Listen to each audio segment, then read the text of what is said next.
Alors, la droite et l'extrême droite seront-elles capables de répondre aux attentes des Français? À quoi ressemblera la France sous une gouvernance RN? C'est ce qu'on va voir dans cette vidéo.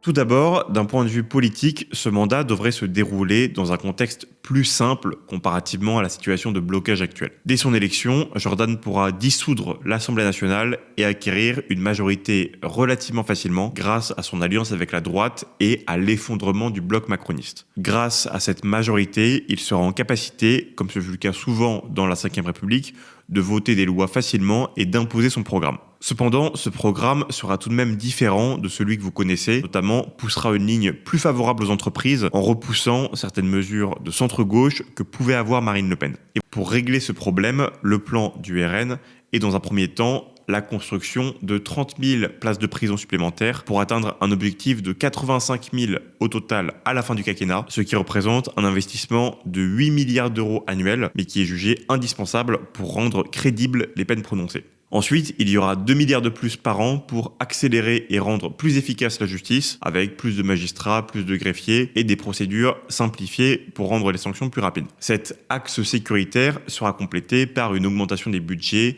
des deux autres ministères chargés de la sécurité des Français, à savoir le ministère de l'Intérieur, qui verrait son budget bondir de 10 milliards d'euros par an, dépensés notamment dans des revalorisations des salaires des policiers, et également une augmentation du budget du ministère de la Défense qui passerait à 3% du PIB. En clair, garantir le fait que ce sont les institutions nationales seules qui décident de combien d'immigrés elles accueillent, de quel pays d'origine, pour quel motif, etc. En passant, en tout cas c'est la volonté du texte, par-dessus les réglementations européennes. Ça pourrait déboucher en pratique sur un système de quotas, par exemple, voté chaque année, avec différentes catégories, donc par exemple 50 000 personnes qui viennent pour le travail, 30 000 pour les études, 40 000 pour le regroupement familial, 20 000 pour l'asile, etc. Et donc on pourrait tabler par exemple sur une baisse de 10 milliards par an de ces impôts. Autre point, ça serait sur les petites entreprises, probablement visées par une aide plus spécifique. Par exemple, une baisse de l'impôt sur les sociétés de 25 à 15% par exemple, pour un coût estimé de 4 milliards par an. Enfin, pour l'industrie, il y aura le lancement d'un plan électricité bon marché, avec une relance massive du nucléaire, un investissement total de 150 milliards d'euros sur 20 ans, soit environ 7 milliards par an, injectés dans